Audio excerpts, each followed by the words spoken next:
interested in the foundational problems.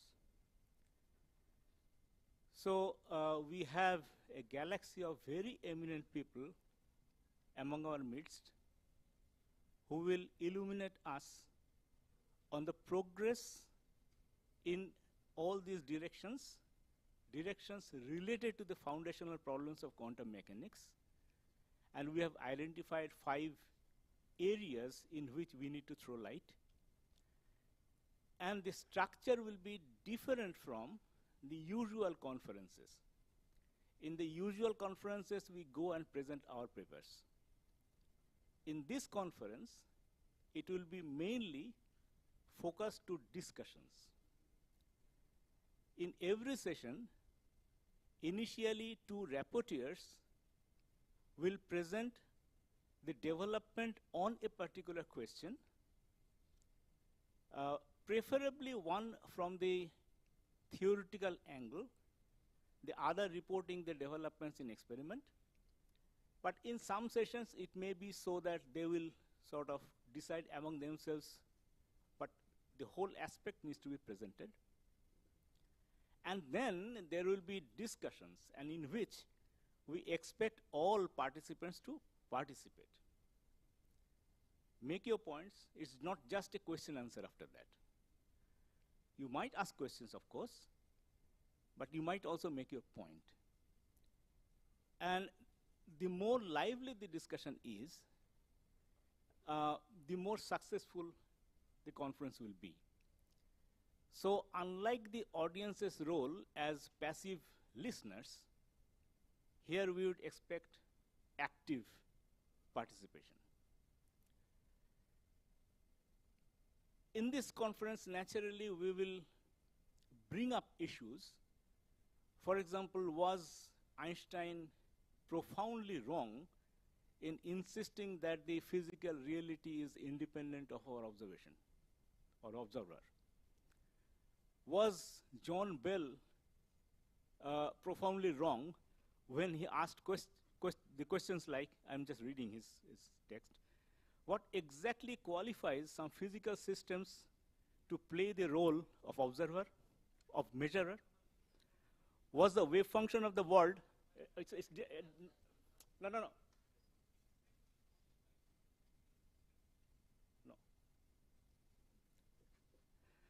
Was the wave function of the world waiting to jump for thousands of millions of years until a single-celled living creature appeared? Or did it have to wait a little longer for some better qualified system with a PhD? If the theory is to apply to anything but highly idealized laboratory operations, are we not obliged to admit that more or less measurement-like processes are going on more or less all the time, more or less everywhere? Do we not have jumping then all the time? So these questions have remained sort of unanswered for quite a long time. And these are questions we will take up, and we will find out how much has been found over the last 100 years. I will now, to start this program, since this is also the 100th year of the momentous occasion when Professor Satyendranath Bose sent his letter to Einstein in 1924. And this year marks 100 years of that, basically the start of statistical quantum mechanics. We have the privilege of having the last surviving PhD student of Professor Satyendranath Bose, Professor Partha Ghose. I will request him to say a few words regarding his association with Professor Bose, as well as Professor Bose's thinking that he learned directly from him. Professor Partha Ghose, as I said, did his PhD with Professor Satyendranath Bose, taught at Vishwabharati. He was with the British Council for some time, and then finally he was with the S.N. Bose National Center for the Basic Sciences. Professor Partha Ghose.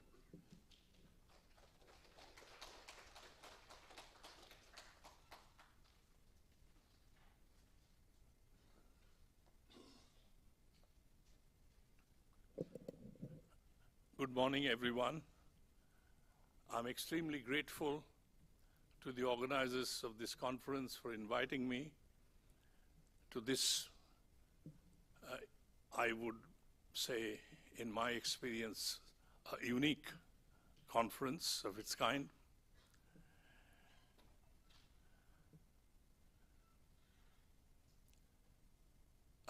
As Professor Banerjee already mentioned, I had the great privilege and honor to know Professor S.N. Bose personally, discussed a lot of things with him.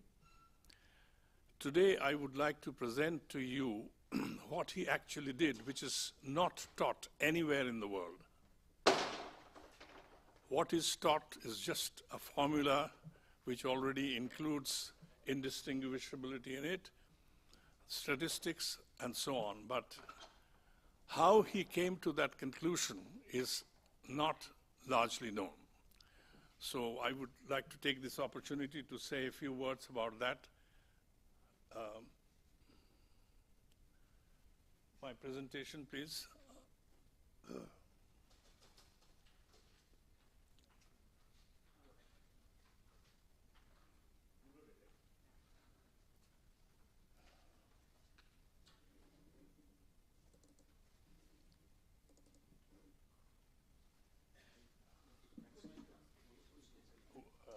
Pointer.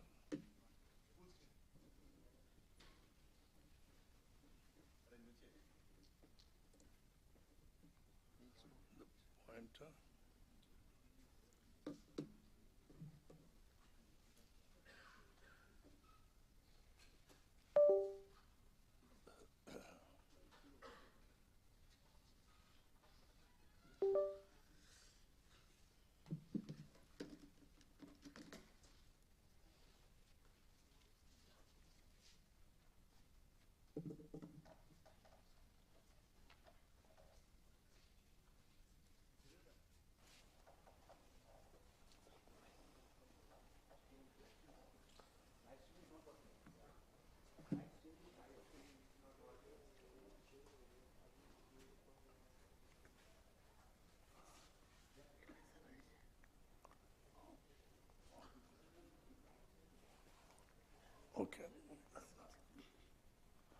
Okay, so let's go back to the situation obtaining around 1924. By that time, 4 great shots in the dark had been made. The first one was by Planck himself in the year 1900, when he introduced quantum physics, the quantum hypothesis. Then in 1905, Einstein kind of quantized the the electromagnetic field itself. Planck hadn't. Planck was totally opposed to that. And then in 1913, Bohr applied these ideas to form his atomic model. And the final great shot came from Bose in 1924. Now, we are all familiar with this Planck's law.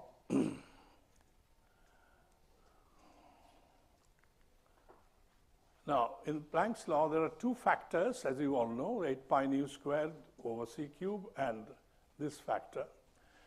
Now, ever since Planck actually wrote down that empirical formula, a lot of people were trying to derive it from by using some theoretical ideas. Planck himself did that. But in all, Planck, Debye, Einstein, Pauli, Einstein and Ehrenfest, they all tried. But all of them took this first factor from classical electromagnetic theory as the number of modes of electromagnetic vibration in a volume. This is the factor they tried to get from quantum theory by using some model of how radiation interacts with matter. Now, so the first factor is from classical theory, the second factor from quantum, some kind of quantum theory. Now, Bose found this mixture of classical and quantum theory logically unsatisfactory. He was teaching quantum theory in the newly formed, newly established University of Dhaka, which is now in Bangladesh. That was part of India at that time. He had just gone there to teach, and he was teaching, and he was very dissatisfied because he wasn't able really to explain to his students what was happening. So he solved this problem by deriving the first factor from quantum theory. That was his biggest contribution. So Bose's letter to Einstein of 4th June 1924, where he addressed him, Einstein as dear master, he said, "You will see that I have tried to deduce the coefficient independent of the classical electrodynamics." And that's, let's see how he did it. So consider the phase space of a single photon. So this factor gives V, and integration of this factor gives that. Now, if for P, you substitute Einstein's relation, then you get that. Sorry. You get that factor. Then if you also use Planck's hypothesis, quantum hypothesis, that the irreducible regions of phase space are of size HQ, then you divide this by VHQ, and you get this formula. It's almost right, except that it's wrong by a factor of 2. And herein hangs a tale. Where does this factor of 2 come from? Now, Bose had one day told me that I'll tell you something, please don't ever divulge it to anybody. You might wonder why I'm divulging it to you. You will see shortly why. But basically what he said is that he had proposed that this factor of 2 comes from the fact, you see, he was considering a gas of photons, which were particles. Take yourself back to 1924 and the concept of a particle at that time. So he said this particle is spinning either parallel or anti-parallel to the motion, and the factor of 2 comes from there. Then he told me, you know, the old man crossed it out. He said it's not necessary to say all this. It just comes from the factor that light has 2 degrees of polarization. So Bose smiled mischievously and said, I can understand the polarization of a wave. What is the polarization of a particle? And he laughed. Okay, so this first factor actually now acquires a different interpretation altogether. It's no longer the number of modes of vibration of waves. It's the number of quantum states of the photon. And that's fixed. Once that is fixed, if you now distribute photons among those states and then permute them, you don't get new states. Hence, these particles are indistinguishable. That was the great shot in the dark, which Einstein really lapped up. Bose had sent his paper to him in English. He translated it into German, had it published in the Zeitschrift für Physik, with a footnote saying, I consider this, a translator's footnote, I consider this an important step forward, and I'll show in future publications that this way of counting is applicable to material atoms, gases. That's what started the quantum theory of gases.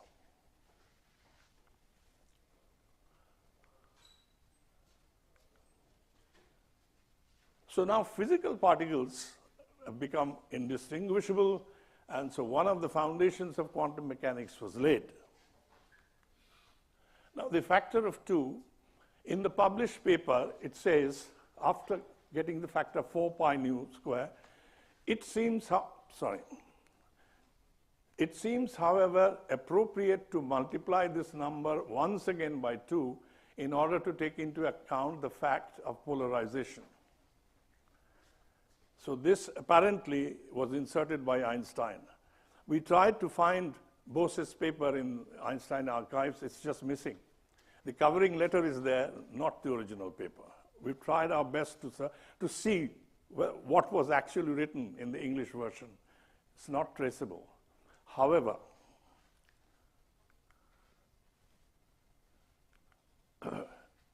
while searching papers in 1994, we were about to celebrate Bose's birth centenary. So I was searching for all kinds of papers, and one day at the Indian Association for Cultivation of Science, while going through some old journals, I found this paper. I was absolutely struck. It says experimental proof of the spin of the photon. C.V. Raman and S. Bhagavantam,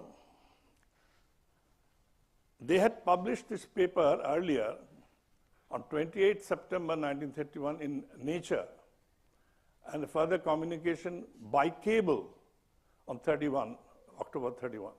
So this is in the Indian Journal of Physics, 1931. Now let's see what it says. In his well-known derivation of the Planck radiation formula from quantum statistics, Professor S. N. Bose obtained an expression for the number of cells in phase space, that is the number of states occupied by the radiation, and found himself obliged to multiply it by a numerical factor 2 in order to derive from it the correct number of possible arrangements of the quantum in a unit volume. The paper, as published, did not contain a detailed discussion of the necessity for the introduction of this factor, but we understand from a personal communication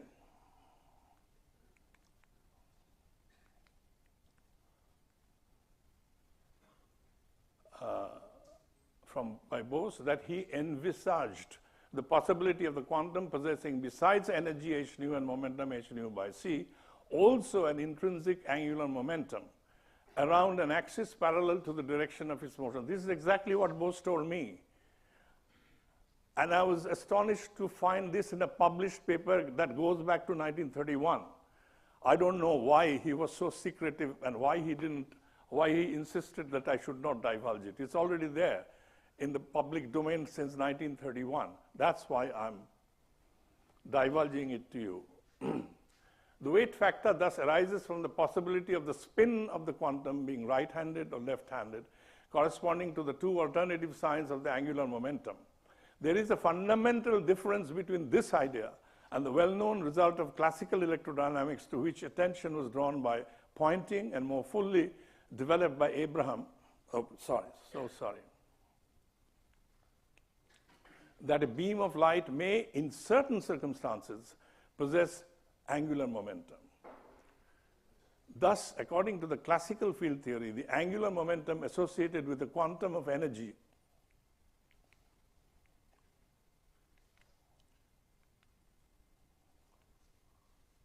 is not uniquely defined, while according to the view we are concerned with in the present paper, the photon has always an angular momentum having a definite numerical value of a Bohr unit with one or the other of the two possible alternative signs.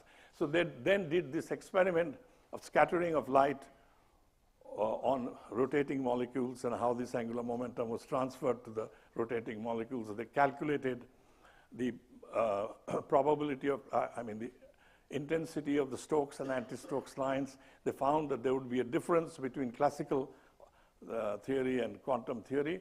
And then finally they said, yes, we have observed the photon which was predicted by Bose. So I don't think this history is known well enough.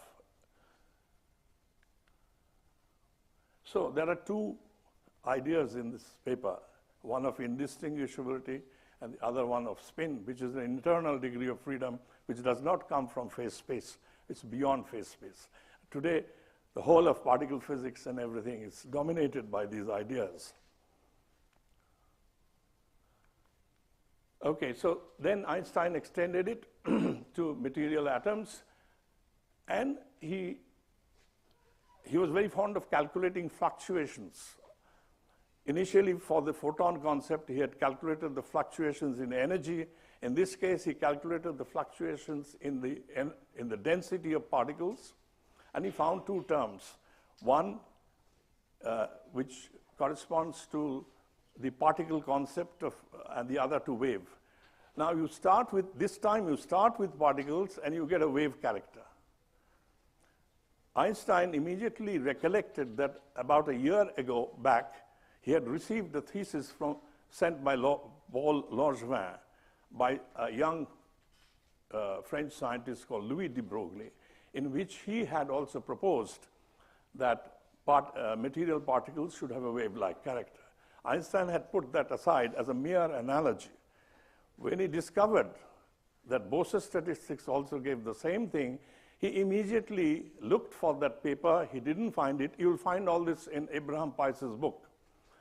He asked for a second copy, which Ehrenfest sent,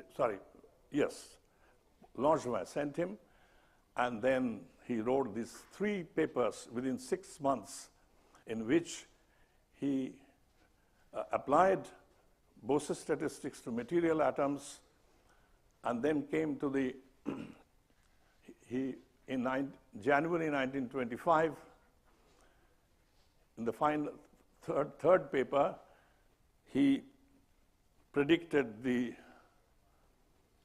famous Bose-Einstein condensates, and in fact suggested diffraction experiments for matter waves, already there, 1925, much before Davison Germer actually accidentally performed that experiment. So the question is, what is the equation of, then people said, okay, if matter is associated with waves, what is the equation for that wave?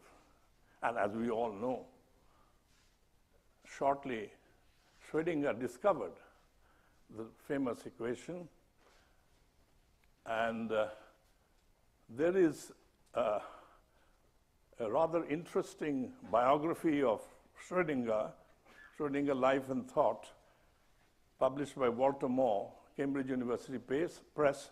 On page 188, you will find the statement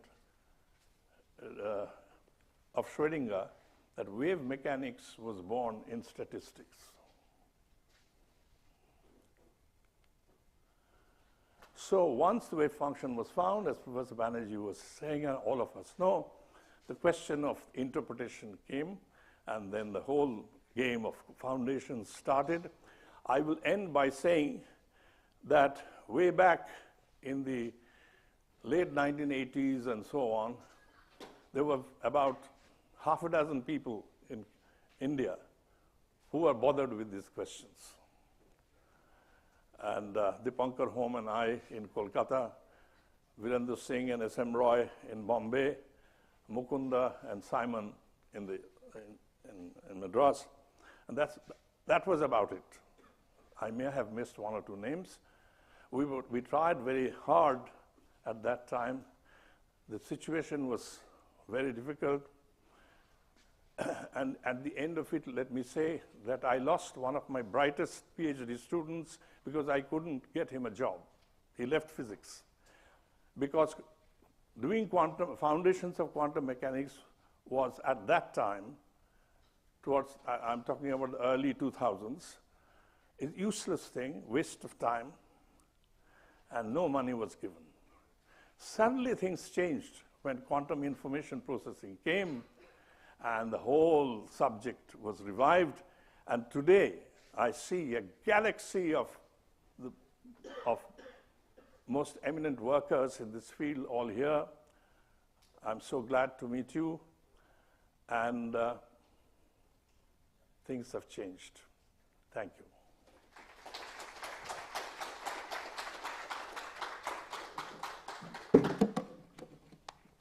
I hope I finished in time. Yes.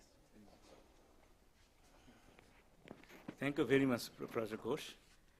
Now, before we start our technical session, our basic part of the conference, I request Professor Amitabh Ghosh our acting director, to welcome the delegates.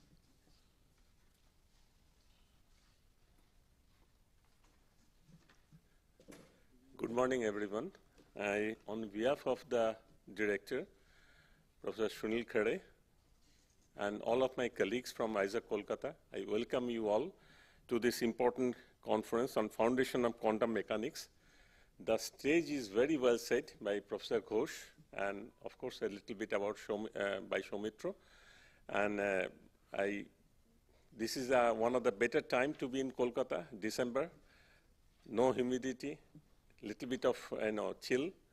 And we have a beautiful campus, and IISER Kolkata is one of the relatively young institute. We just completed a journey of 16 years, and I've been able to establish IISER Kolkata as one of the better place to do basic sciences. And I request you, and as emphasized by Professor Ghose and also by Soumitra, this is a unique conference, more about interaction. At the age of internet and AI, nothing can replace the human interaction. So once again, I welcome you all, and please have and enjoy this conference. Thank you.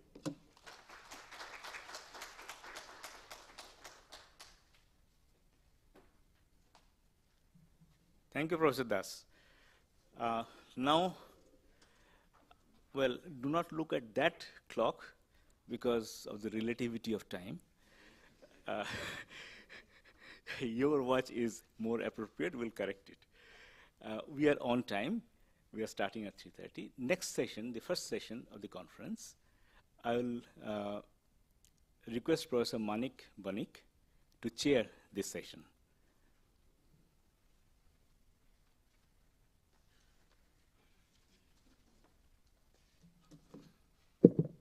Hello everyone, good morning once again, and welcome to IISER Kolkata, this conference. So as Soumitra has mentioned, this conference, the format is little bit different than the other conference we participate. Here in each session, 2 speakers will speak, and then we have a break, tea break, and then we have a 1-hour discussion session. So our first session will be on Bell non-locality, is past, future, present and future. And 2 of the very great well-known scientists will be the reporter or speaker in this session. So our first speaker is Professor Nicolas Gisin. So all of the researchers in this field know him, but for the young people, let me briefly introduce Professor Gisin. Professor Gisin presently is affiliated at Constructor University as well as University of Geneva at Switzerland. So his area of interest is foundation of quantum mechanics, quantum information theory, and quantum communication, both in theory and experiment. So there was a good saying by Professor R.F. Warner that what quantum information scientists do. So he said that quantum information scientists make foundational paradoxes to be a product. And Professor Nicolas Gisin is one of the pioneering in that field. He actually introduced this concept of device-independent technology, the device-independent cryptography, device-independent random number generator, lots of many ideas. So today, our first speaker, Professor Nicolas Gisin, let us welcome him. His speech will be 45 minutes, and then it will be followed by Professor Harald Weinfurter. Professor Gisin.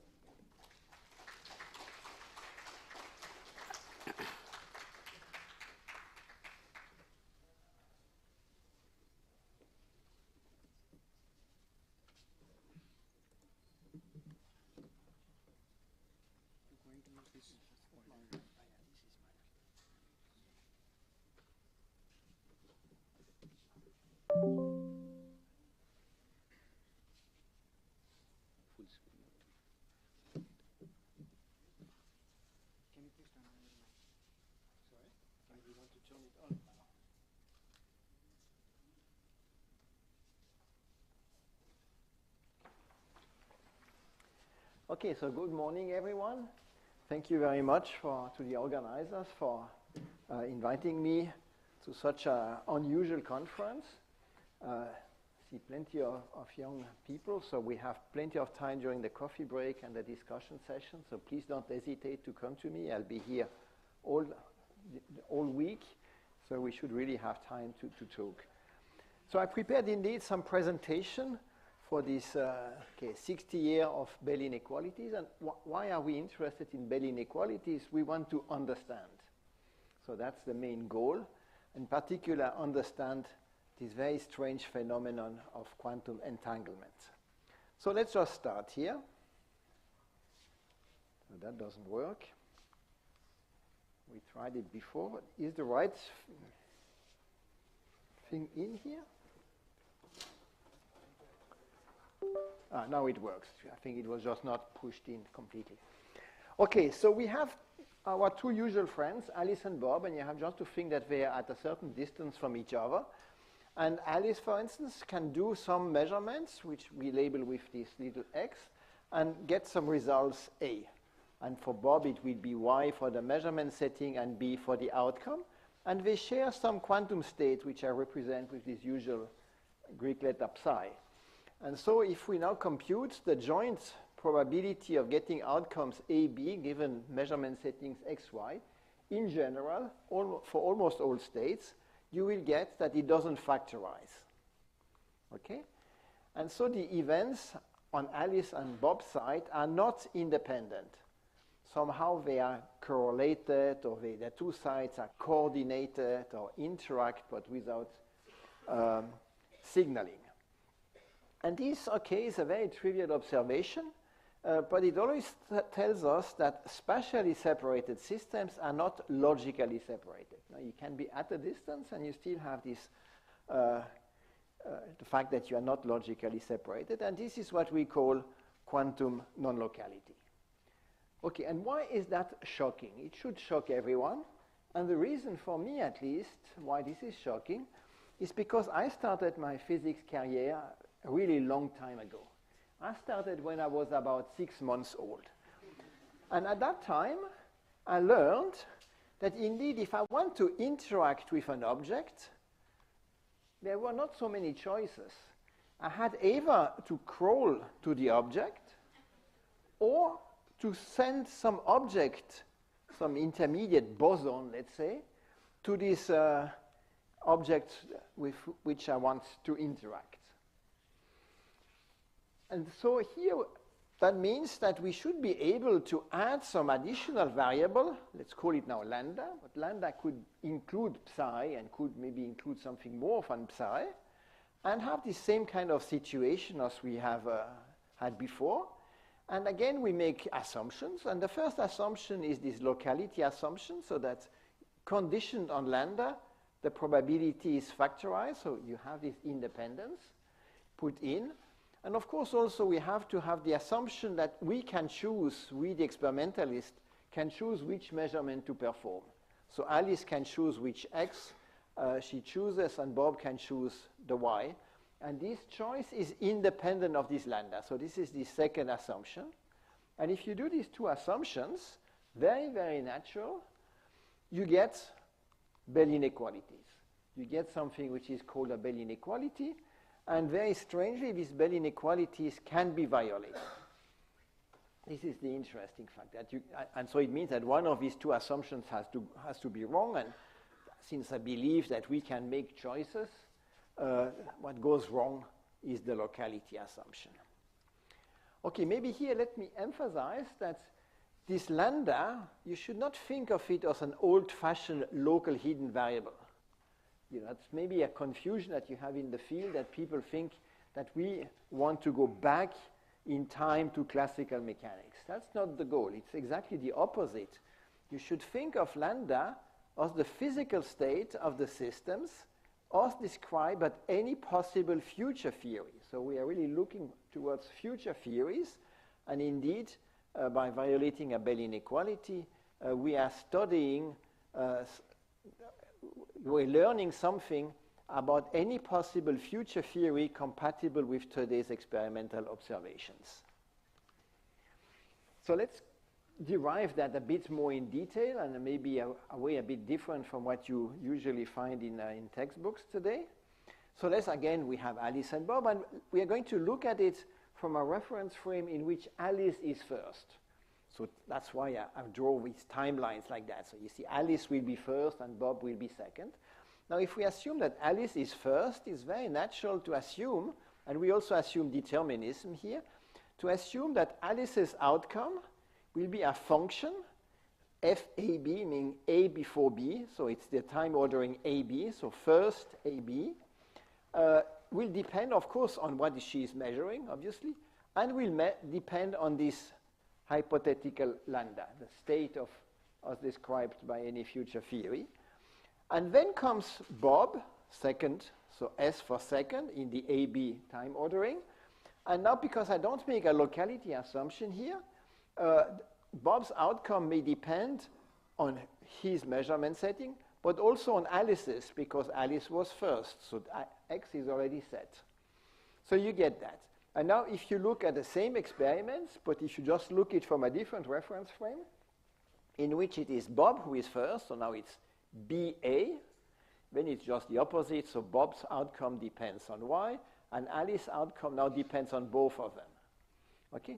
But now it's very obvious that the results do not depend on how I look at the experiments. That's starting this idea of realism, that it doesn't depend on how I look, whether I look it like that or whether I look it like that. It's the same experiment, and it's just nature that provides the answers. So we should have this equality here, whether I look at Alice's outcome in the time ordering AB or in the time ordering BA, it should give the same result. It should always be this A here. But having equality here, you already see that on this side you don't have a Y, so you have to, this cannot really depend on Y.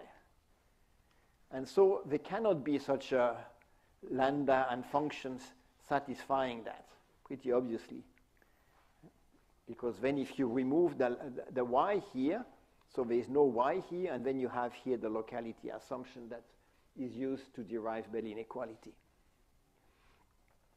So we see that quantum correlations cannot be described with local variables, or with only local variables, at least not in a deterministic non-local, nor can they be described with deterministic non-local variables.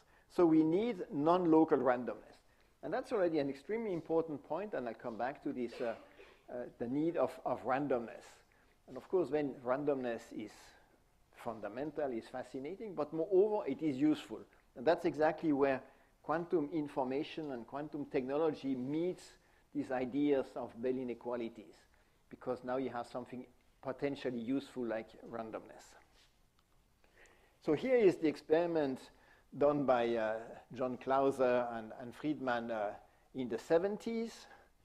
Here is the experiment done by Alain Aspect in the 80s, early 80s, so on, just to remind ourselves that this is real physics with real experimentalists. Okay, this is the Curiosity Lab. So let's now look, how do you do these kind of experiments? So, and here we start also with this idea of black boxes, so device independent. It should not depend on the detail. So we have these black boxes, you just see them here. We want to, let's say, violate this kind of inequality. Details are not so important here. Let's open these boxes and see what is inside. And we want to have them space-like separated. So on Bob's side, let's start here. So Bob chooses some measurement setting, and let's say he has a binary choice, only between setting 0 and setting 1. So the usual way of doing that is that this photon, or this quantum particle that arrives here, will undergo a switch here, and the switch is actually driven by this choice Y. And whenever the photon goes to some measurement setting Y0 or to some measurement setting Y1, and you have an active switch here, so this active switch. That's the usual and pretty obvious way of doing it. But there is an alternative, which is the following, and I will illustrate it on Alice's side. Let's just have a beam splitter here.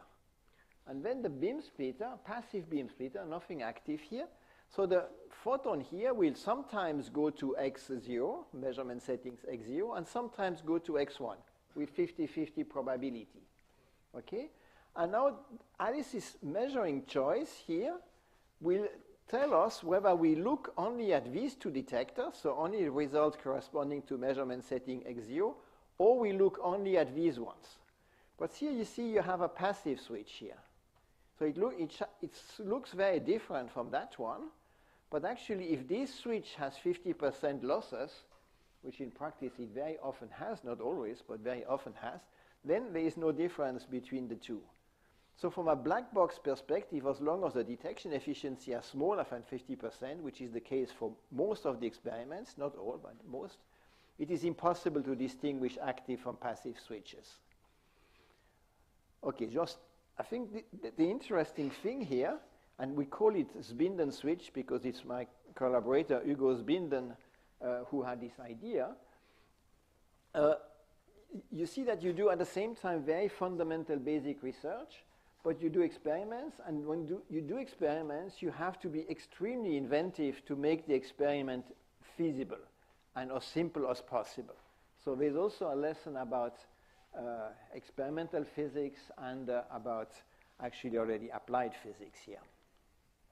Okay, but then came all these loophole-free Bell test. Okay, here it's illustrated with the one from Delft, but you also had similar things in Vienna, NIST, Munich, and probably today, I don't know how many there are, but many more than that. But these were let's say, the 4 first ones. So, okay, nature is non-local. What do I mean when I say nature is non-local?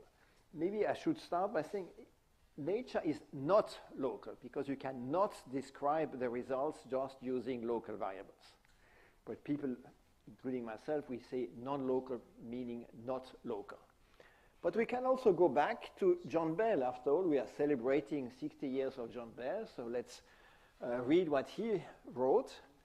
And what he wrote explicitly in this paper, but if a hidden variable theory is local, it will not agree with quantum mechanics. And if it agrees with quantum mechanics, it will not be local. This is what the theorem says. Okay, so at least John Bell is really with me or with us. Okay, he doesn't say non-local, but not local. And this is really amazing. How can these two locations out there in space-time know about each other? You know, one is there, the other one is possibly in a different galaxy. How can they know about each other? So according to the quantum physics, quantum correlations just happen somehow from outside space-time. And what do I mean when I say that they happen from outside space-time? What I mean really is that there is no story that takes place entirely in space-time that can tell us how it happened. And that's something extremely important. Again, the goal of physics is to understand nature, understand how nature does it. What does it mean to understand? It's not writing a complicated equation. An equation by itself doesn't tell you anything. You have plenty of symbols simply. And it's also not just about technology. Technology may be fascinating, but technology by itself doesn't tell you anything. It's not a story. So an understanding is a story. You need a story to start being able to understand something. So we need stories. And if we only want stories that take place in space-time, the usual kind of stories, it will never work. So we need some non-local story toolbox, like a peer box, for those who know what exactly a peer box one is. I don't want to explain it here, but you need something beyond the standard tools we use when we tell stories. But you can also now, and this is really a contribution from quantum information science, go and listen to computer scientists. These computer scientists are quite amazing people. They're not physicists. They don't like to tell stories the way we want, because their goal is not to understand nature. It's a different goal. That's okay. They have a different goal. But then because they come from this different perspective, they ask different kind of questions. And one question is, what can we do with these non-local or non-signaling quantum correlations? And here we can come to, okay, so this is the experiment we did in Geneva now in the 90s.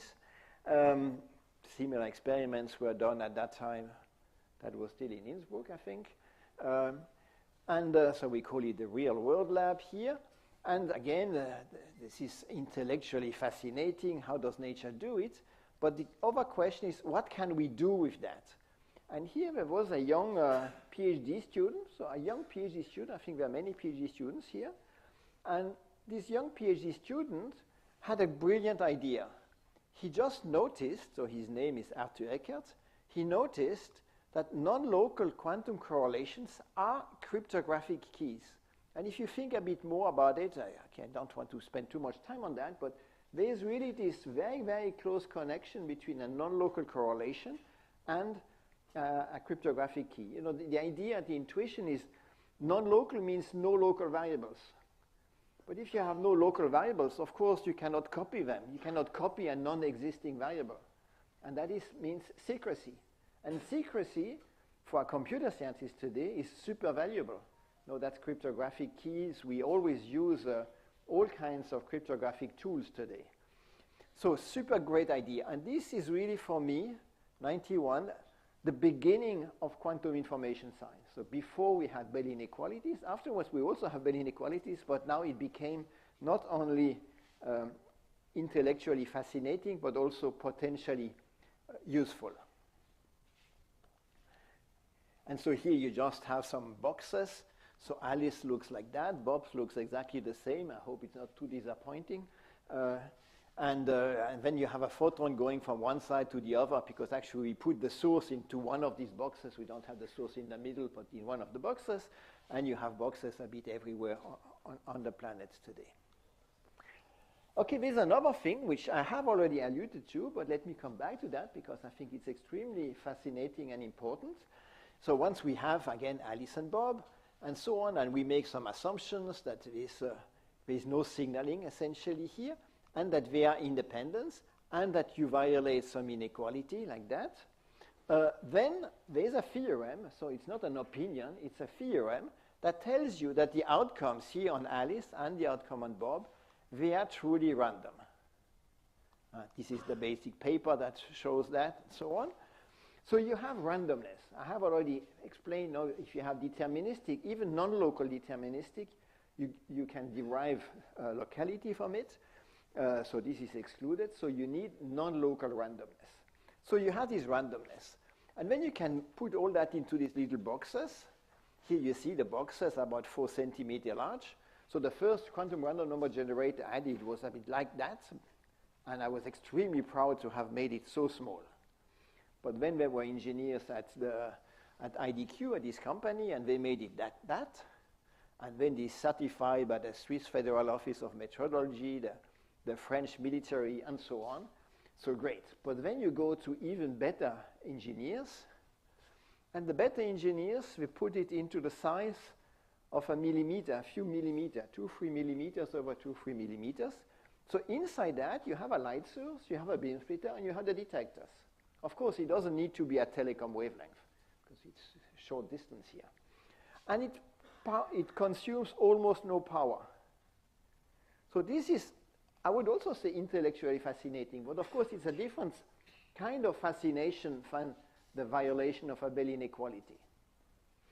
And once you have that, you take a smartphone, Samsung, you can read it here, and you have this quantum random number generator inside. Unfortunately, so far, the application that use this quantum random number generator in the smartphones, they are all in Korean language. So I cannot read it. Probably most of you, none of you can read that. So it is kind of limited. This is a bit annoying. Nevertheless, this is the first mass application of quantum technologies.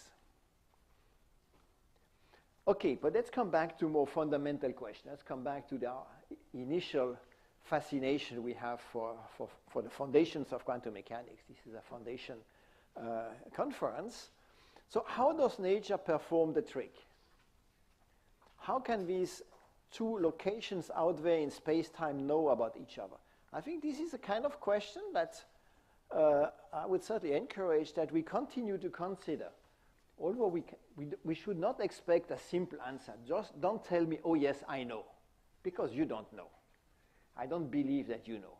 Of course, you can say, yes, if I would have a PR box, I could do these kind of things. Yes, except that you don't have a PR box.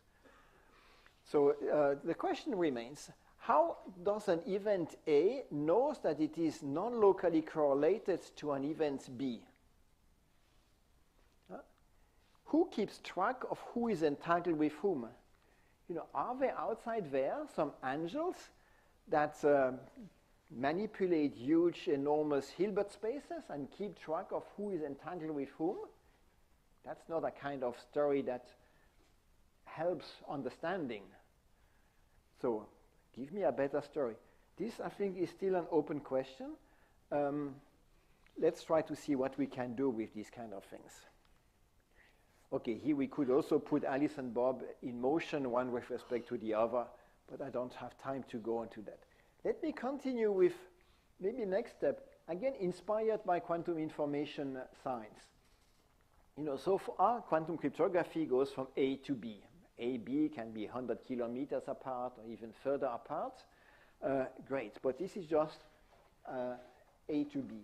And we want, in the next step, we will have entire networks, so A, B, C, D, and so on. Just an example of a network, and you will have quantum sources between Alice and Bob, between Bob and Charlie, and so on and so on.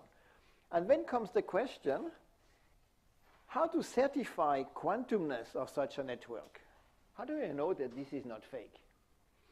And we'll go back to John Bell and say, okay, we have to compare the statistics that comes out here on these quantum correlations with what could be done if we had only local variables. So local variables shared between Alice and Bob, between Bob and Charlie, and so on.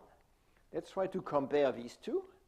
And this is really going back to John Bell's view. So John Bell's view, historically, you had this Alice and Bob, and he was really thinking that the source here in the middle is really carried by, okay, photons or particles, whatever, that somehow in their backpack had the instruction, these lambdas, that tell them how to answer possible questions.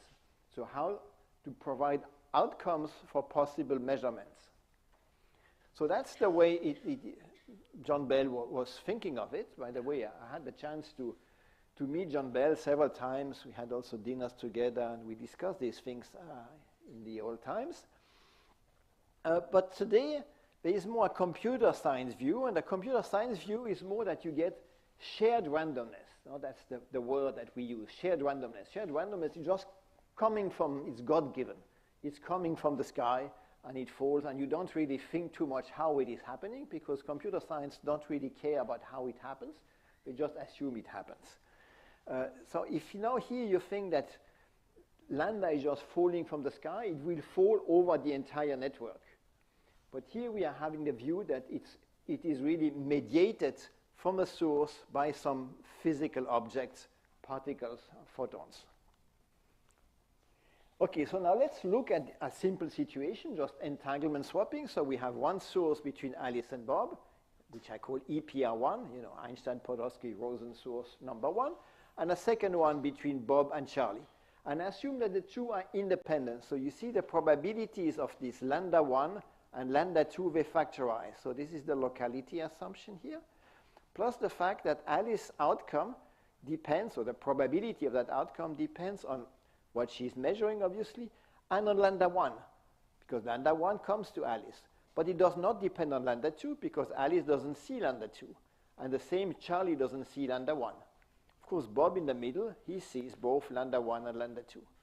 Okay, so you have this kind of a bit generalized idea of locality that applies here for entanglement swapping here, or we call it also bilocality or two locality, because you have two sources, but then you have 3 locality, 4 locality, depending on how many sources you have. And the situation, so mathematically this is very different from the standard Bell inequality, because inequalities will have, okay, the shape will not be linear, it will be curved, or you see the inequalities here are highly nonlinear. So because of this nonlinearity, it is not a standard polytope and so on. So the tools are different. But this is not where I want to go. I want to connect that to another very, very basic question that already Schrödinger and many people in the really old times at the Bose 100 years ago. Well, we're asking the following. You know, we always start with saying we have a Hilbert space.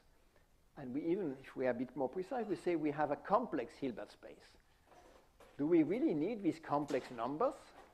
You know, after all, if I have a complex Hilbert space of dimension d here, this is obviously isomorphic to a real Hilbert space of twice the dimension.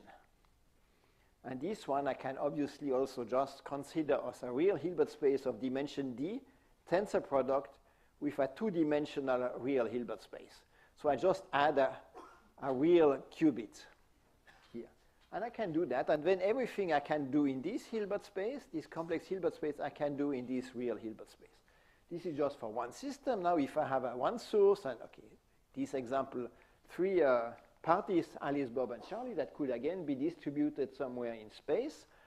Well, again, I have now my three complex Hilbert spaces, and this is isomorphic to a real Hilbert space, and I need to multiply the dimension by 2. Okay, easy to do, but here already you see that it's not so obvious, because now these real qubits, two-dimensional real Hilbert space, where should I put it? I can add it to Alice, but if I add it to Alice, then Bob and Charlie cannot act on it, because they're at a distance. And if I add it to Bob, then it is Alice and Charlie that cannot act to it. So how should I do that? And here we get inspiration from quantum computation. And we will add one logical qubit, which is actually made out of 3 physical qubits. So I add 1 to each of them. And I just define my logical qubit 0.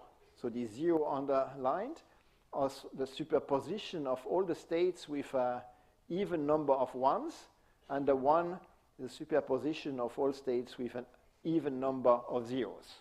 And now it's obvious that everyone can flip that qubit, because if Alice flips the qubit, or Alice or Bob, or whoever flips, you go from even to odd. Technology, yeah? Okay, so very nice, you can do that. And so it seems that if you have n parties connected to one source, all Bell scenarios can be described using only real numbers. Nice, but wrong. Wrong in the following sense. Now let's go to this network idea and have 2 independent sources in this entanglement swapping or bilocality scenario.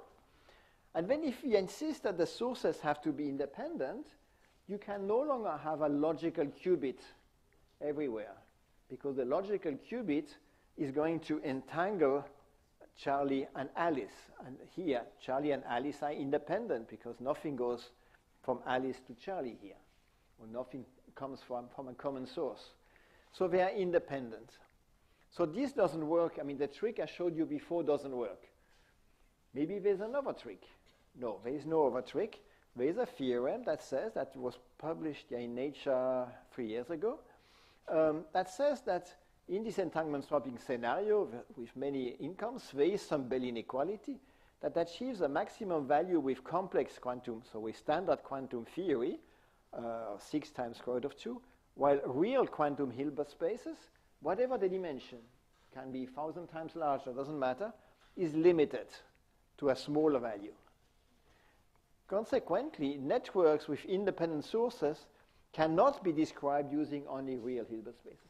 This is a tremendous result, I think, and also, I think, a very good illustration of the kind of application that you get from combining these fundamental questions that one should ask oneself and ideas coming from quantum information science, this idea of a network. You know, complex numbers we all know. We use them also in electrodynamics, for instance. But in electrodynamics, the complex numbers are just a convenient tool. They are not necessary, because at the end of the day, anyway, we are going to take only into account the real part of the final result. While in quantum mechanics, the complex numbers are absolutely essential. Without complex numbers, you could not get the correct result. And this was done also experimentally were done, okay, all in China, this list of experiments here. So you get a very different kind of applications here. It's not a technology application, but it's a conceptual application. Isn't physics beautiful? I hope no one here is going to object. Let's continue. So how does nature perform the trick? A very natural way of thinking of all that, let's say, okay, Alice does a measurement, she gets a result, and then there is something going on behind the scene. That's really the terminology that John Bell used himself. Something goes on behind the scene, and then Bob does a measurement, and obviously he can get any result because there was some hidden communication here. But we can test that. Okay, this was really an idea, so John Bell, but also David Bohm mentioned that this is a possible story. This would be a story in space-time, by the way. And also textbooks, because textbooks usually tell you, oh, if I make a measurement here, there is a collapse, and the collapse changes the entire wave function of the entire system, including at a distance. So all these kind of stories that we find in textbooks, in Bohm, in Bell, are of this sort. But now let's assume that I do the two measurements at the same time. But then the hidden influence, or the hypothetical hidden influence, would never arrive on time. So that doesn't work. No, Bob had to give an answer before getting any information or any influence from Alice, and vice versa. So let's try to do that. And here, let me go a bit fast. So we have, again, Alice and Bob, and so on, and you have a great distance, so 18 kilometers here. So this experiment, by the way, was reproduced then by all these different people here, groups here. And then you want to do very good timing. So you organize everything so that the measurement here, you see this is done with interferometers, never mind, but you have detectors here, single photon detectors, and they should really detect the photon at the same time. But then the natural question is, at the same time, in which reference frame? And so in which frame should the events be simultaneous? And here is an idea due to Philipp Eberhard saying, let's align or coordinate Alice and Bob very well on the Earth inertial reference frame, but orient Alice and Bob east-west in such a way that in 12 hours, the Earth is rotating, half a tour, and of course, if it is well coordinated, well-timed in this reference frame, it will also be well-timed in any reference frame that moves in this vertical plane, perpendicular to AB. And this vertical plane is rotating in 12 hours and scanning all possible hypothetical privileged reference frames. So you can do these kind of things, you get experimental results, and you then take into account we were not exactly east-west, so this is the reason why you have this strange behavior on the bound of the speed of this hypothetical hidden influence, and you see it is something between 50,000 and 100,000 times the speed of light. Good. So we get here this idea, and so, well, you may say, well, the influence simply goes faster than that. So I still have a story in space-time, but I need a hidden influence that goes just 1,000,000 times faster than the speed of light. Why not?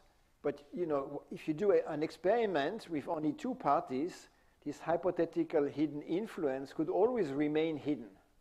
You could always say, oh, no, it's just going faster than whatever I have measured. So we need some theory. And let me be a bit fast here. So let's assume that there is something going faster than the speed of light. Of course, that's a very wild assumption, but let's consider it and see what comes out of such a hypothesis. So instead of having the usual light cone here in blue, we have something which is more open, like in red here.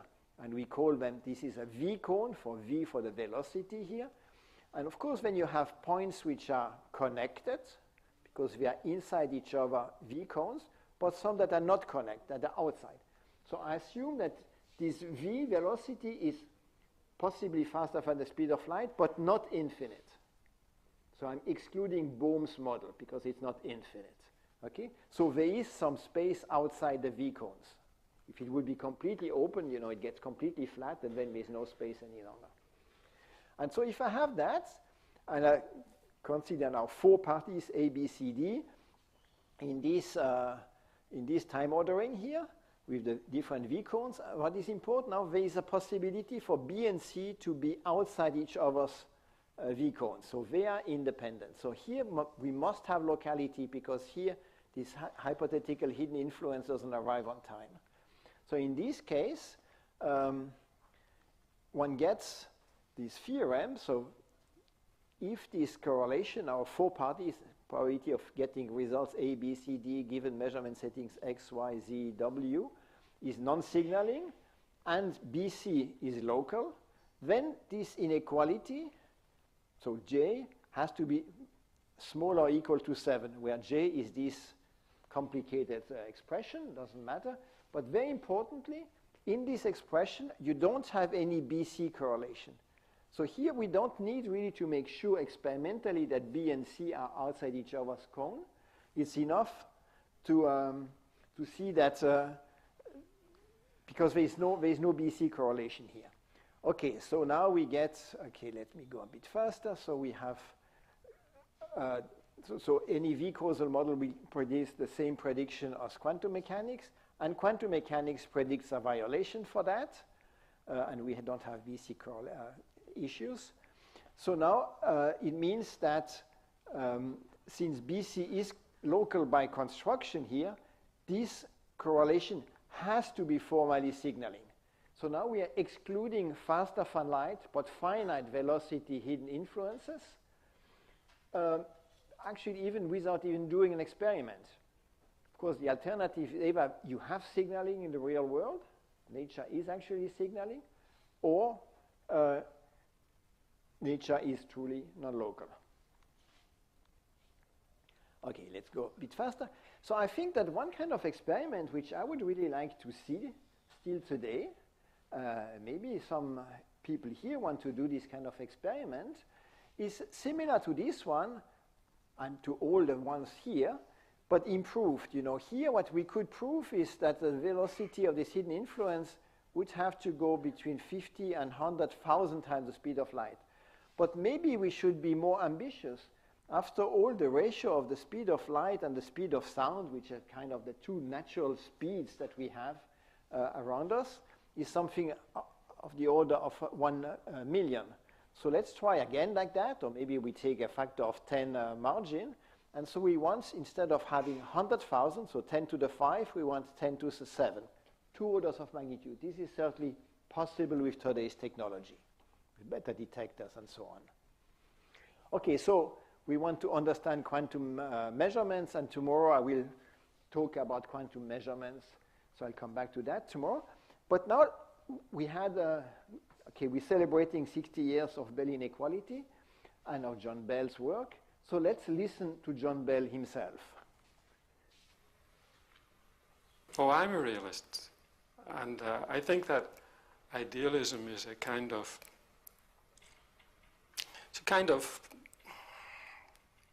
I think it's an artificial position which scientists fall into when they discuss the meaning of their subject and they find that they don't know what it means.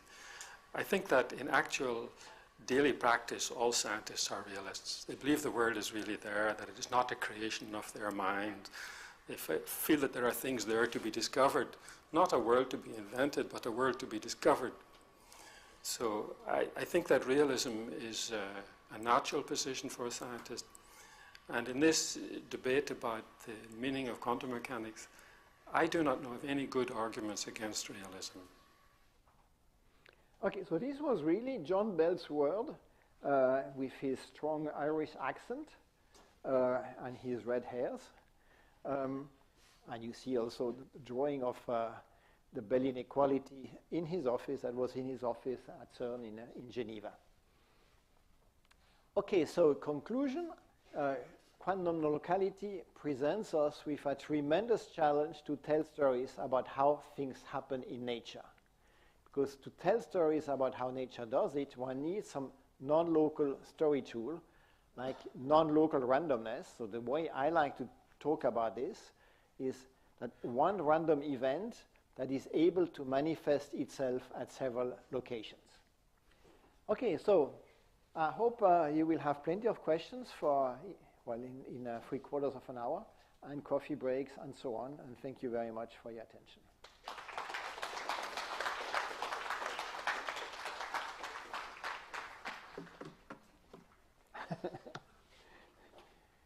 Thank you, Professor Gisin. I'm sure there are lots of questions, but we can take the question and discussion after the coffee break. We rather now move to our next talk. Our next reporter is Professor Harald Weinfurter. He's from LMU University Munich, and he's an renowned expertise in lots of experiment in quantum foundation. His research area is quantum information, quantum many-body physics, and quantum optics. And he's the co-author in this pioneering work like experimental work like quantum teleportation, then experimental implementation of logic gates for quantum computation, and lots of other things. Let's welcome Professor Weinfurter.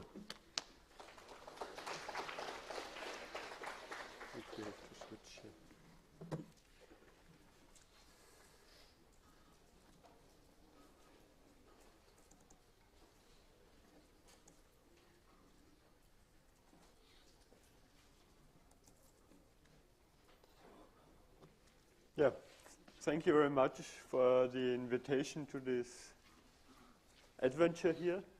I'm really curious how these few days will develop. And I'm happy to contribute a little to it. It's about just my duty now to report on the past and so on of the Bell experiments. Contrary to Nicolas, I don't talk so much about the future because I guess that's then perhaps up for the discussion anyway.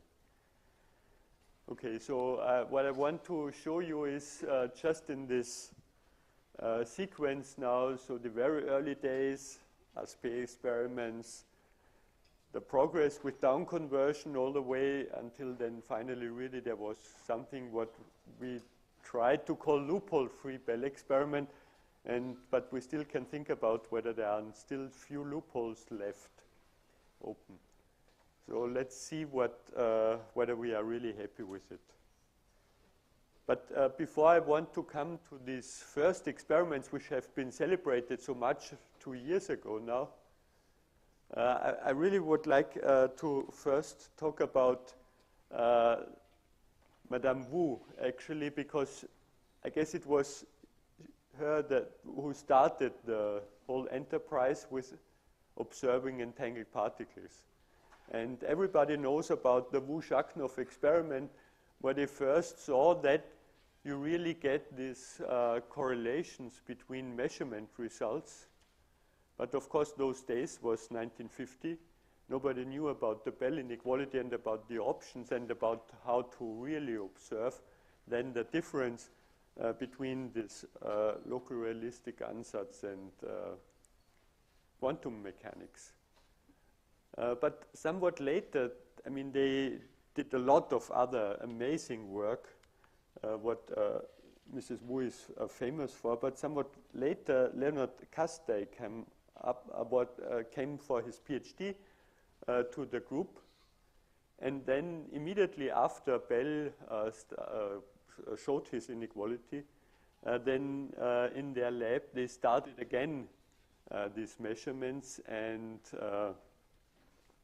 then of course that they really tried to analyze angle-dependent the correlations between the two gamma rays which have been produced by electron-positron annihilation. So this was the whole story about their experiment, also already from the Wu-Shaknov experiment.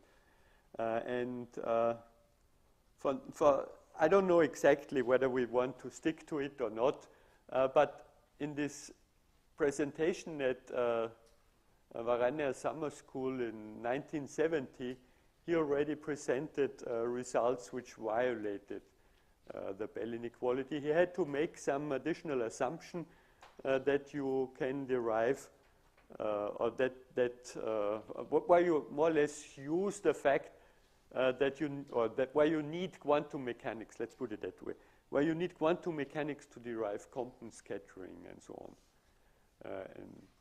So the question is whether one really should make a really mess about it. Perhaps we can discuss this as well, how important it is, and how much on quantum mechanics we also have to use if we talk about our atoms, which we detect, or the NV centers, what we detect for our loophole-free Bell experiments. Anyway, the story officially then started with John Clauser and Friedman, which really did then this first experiment. They inherited experiment, which again, like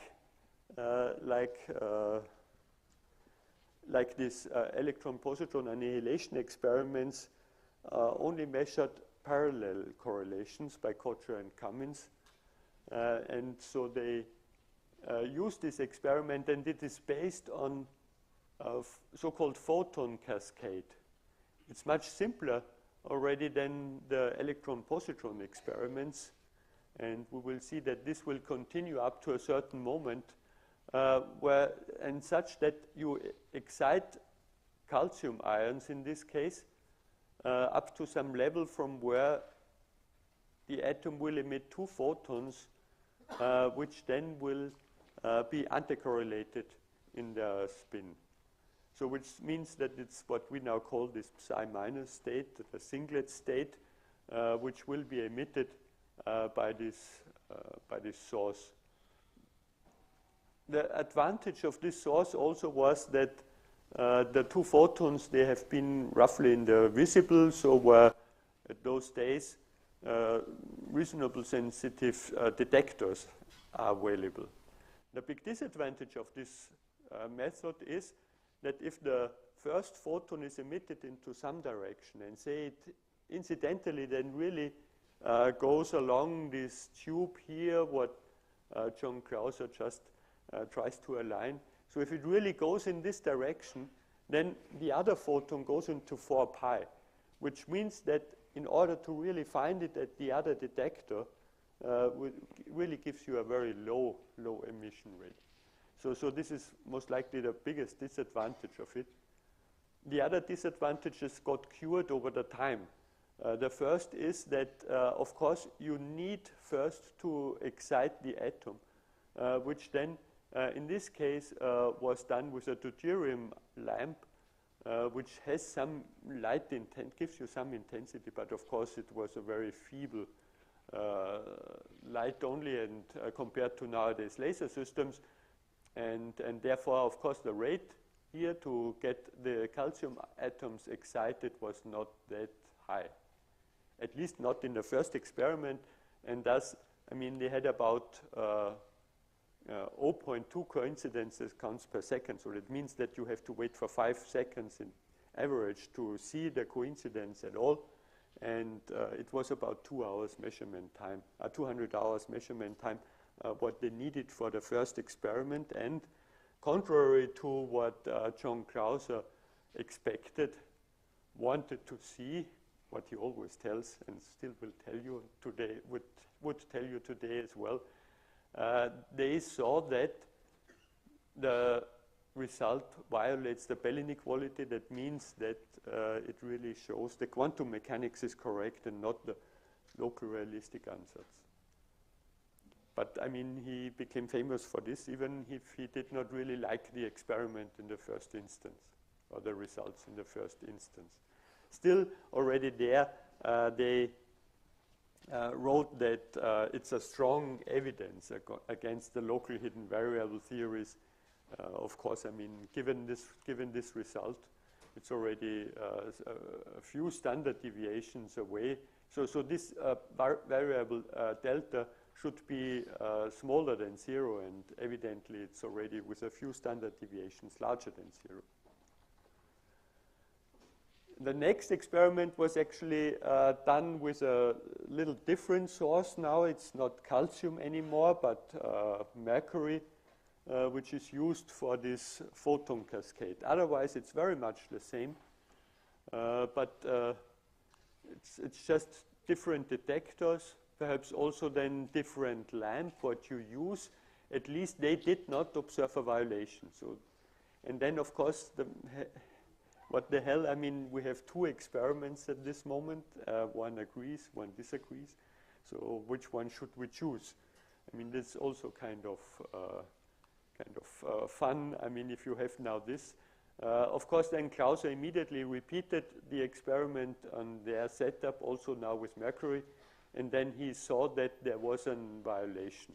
And then, I mean, that settled again a little, and actually they found a few systematic errors. In Pipkin's experiment, most likely, Krause initially also did not see a violation, only when he then tweaked lenses, which evidently caused some birefringence, then he really could then see the violation. So it's also for the experiment. I mean, it's not so easy really always to tell you whether or not you really follow, whether your setup really gives you a clean answer. I mean, this is another issue. But I mean, by the time, I mean, we have so many experiments that we can be damn sure that we cannot do all the same systematic errors. The next experiment by Fry and Thompson, just a little later, now we are in 76. They again used the mercury with a little different wavelengths and so on. What they improved now was especially the excitation.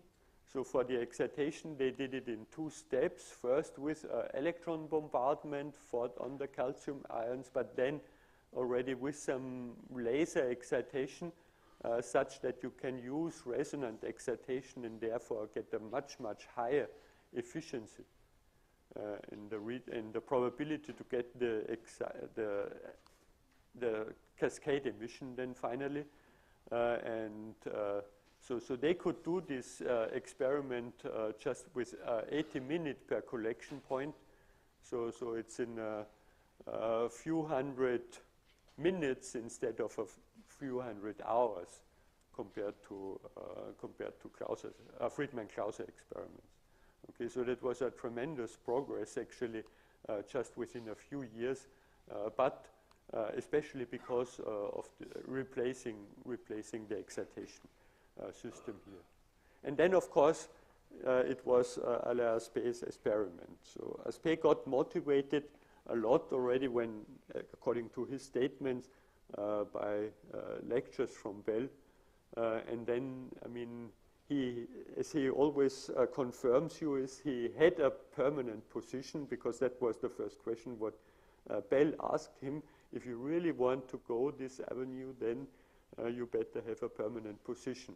In those days, I mean, going with for these foundational questions, especially putting quantum physics into question at all, was not such a luxury enterprise. And actually, contrary to your statement before, I would still say that experiments on the foundations of quantum physics still are more of a hobby than really this what you get from funding agencies. So it's much easier to get money from funding agencies if you sell some applications. With quantum physics, with quantum information, it's relatively easy to find some applications, but then, and then you can do a site with the setup what you can use there. You can do your hobby then, let's put it that way. Okay, so what Aspect did now, he changed again, he used calcium again, but he made a big change now with the excitation system. So he used 2 lasers and a fully resonant scheme to get from the ground state to this excited state, from where you then see the 2-photon emission. And this made a tremendous difference, because not only that the excitation efficiency is so much stronger, but also because of this, he could make a much better defined atomic beam.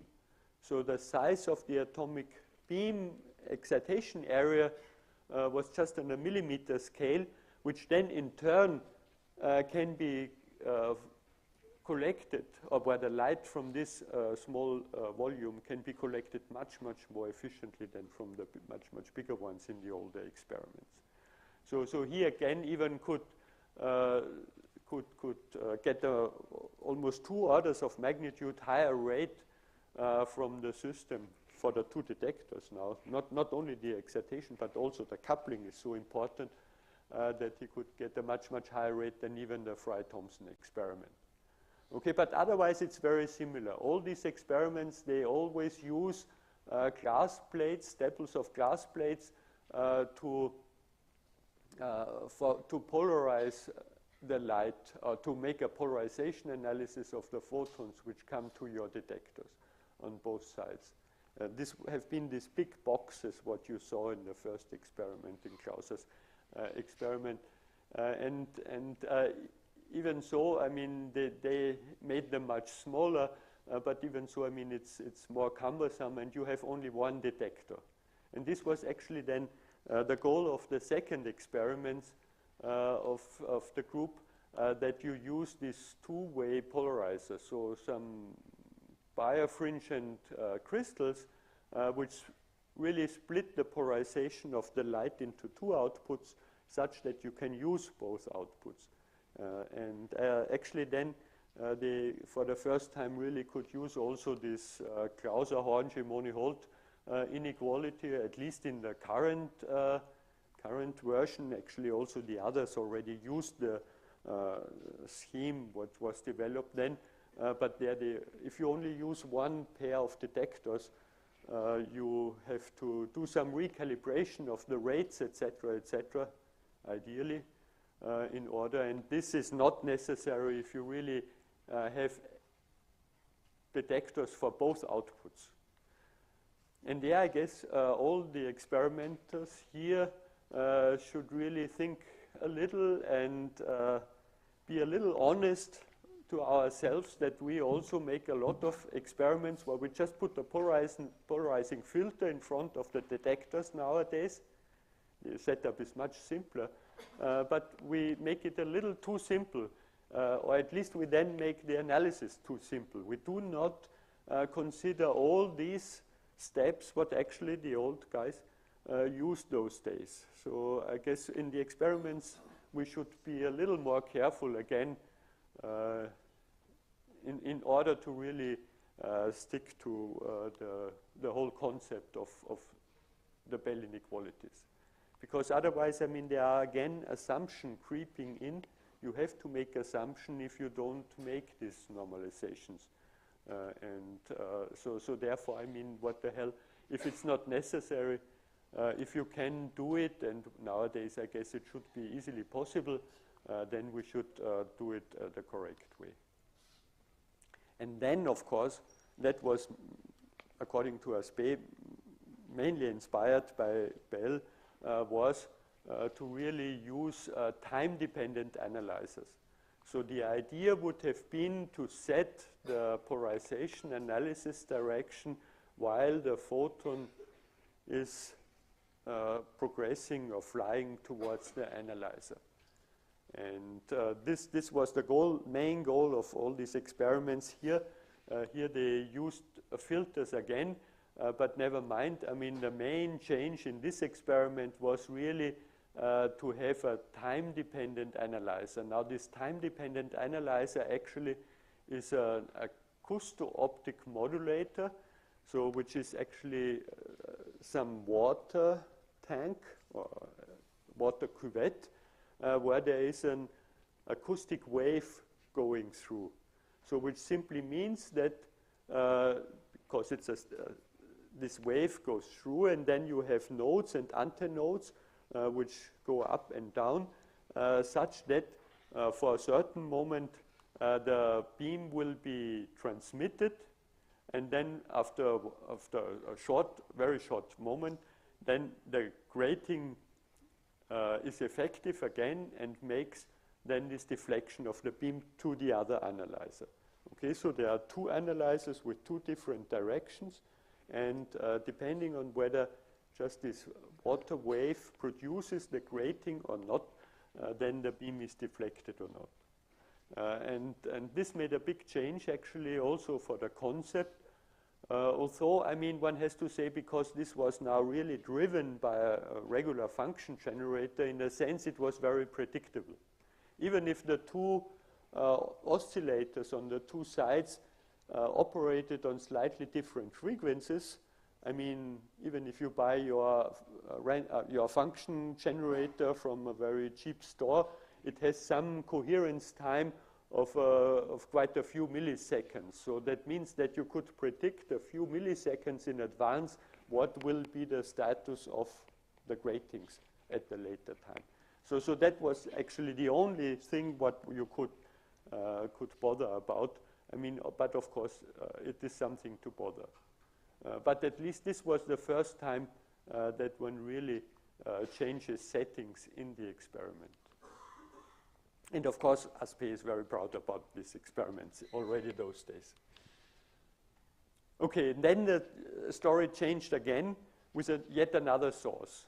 The SPDC, so the spontaneous parametric down conversion, is a process in a nonlinear optical crystal where, starting from some input pump light with some frequency, with some blue light, let's call it blue light, you can generate 2 red photons. It's a spontaneous emission, so it's not, contrary to all other nonlinear optics effects, it's not describable with Maxwell laws. It's really just a quantum effect. It's this spontaneous emission, but this is important because in this spontaneous emission, you have, of course, conservation of energy, you have conservation of momentum, and these conservation rules give you strong correlations between, say, the emission direction of the 2 photons, the wavelengths of the 2 photons. They are strongly correlated just because of these conservation rules. Okay, and what also is strongly different compared to the photon cascade source, which always gives you this polarization entanglement, is that you now can play with lots of different degrees of freedom because of these conservation rules. I mean, the photons are correlated not only in the polarization. And for physicists, that's always nice because this gives you room for playing around with your source and have fun with it much more. And the first have been then actually Xi and Ellie. They used, so here you can see this generic setup from the down conversion experiments. You start off with some laser light, and then you shine the laser light through these nonlinear optical crystals, and then you get light emitted into 2 particular directions. You get light emitted into many directions. Okay, but then you select 2 directions, and you always know, contrary to the other experiments, that if a photon is going through these diaphragms and into this channel, then you perfectly know that the other one will go this direction. And there is no doubt about it. It's just this conservation of momentum, this phase matching conditions, which tell you this correlation here. So they can generate 2 photons, and in this first setup, it was such that the 2 photons had the same polarization. So that's just given by the index of refraction and these conditions where you get the photons out. For this type of crystal, you get the polarizations the same. And actually, just a short time before these experiments, there was this very famous Hong-U-Mandel interference effect, where they showed that if you overlap 2 photons at the beam splitter, then they always go out the same output port. But what Ellie and Xi changed actually was that they now put some quarter wave plates here, such that you get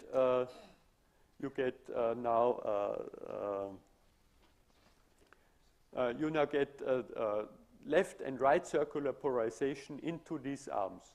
Okay, so they change the polarization, and then you have left circular polarization and right circular polarization coming to your beam splitter. And this now changes the story, because now the 2 photons are distinguishable in polarization state, and therefore you do not get this interference, but rather just random mixing of the output probabilities. So you have probabilities that both photons go out, but then one is left circular polarized, the other one right circular polarized, or vice versa. There you get the entanglement from. In the other cases where both photons go one output port, I mean, you do not see them in coincidence anymore. If you have the two detectors out there, then these two detectors won't fire together anymore. And this is where you more or less truncate your quantum state, which after this interference at the beam splitter is not in an entangled state yet, but if you just truncate your quantum state to and condition it onto this detection that you really get one click in each of these two detectors, then you can make the observation according to the entangled state, and they also again see this violation. Again, it's always this. Here's still the same parameter again with this, which should be simply smaller than 0 for the locally hidden variable theories. And you see it's about 10 standard deviations, so it's quite strong deviation, but it does not mean that this is now due to the more power, that the source would be more powerful. Actually, the down conversion is very nice to use, but the rates actually did not change so much now compared to the RSP experiments. It was already amazing what they achieved in these old experiments. Only now, much later, when there have been more powerful lasers, or we learned much better how to collect the light from these crystals, then the rates made another jump again. But in this very first series of all these experiments, it was not possible. And the other experiments have been done by Jeff Wu and Leon Mandel. So Mandel was one of the real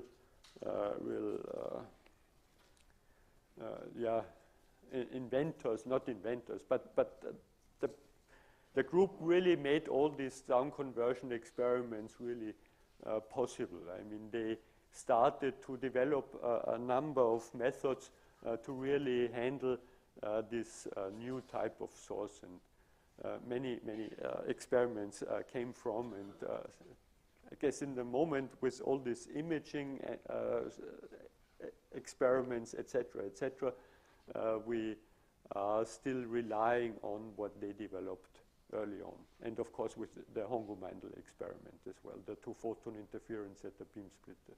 So they had a similar setup. You see it's, again, they changed the polarization in the arms towards the beam splitter, and then you condition the detection. And then they had another inequality. I would have to look it up.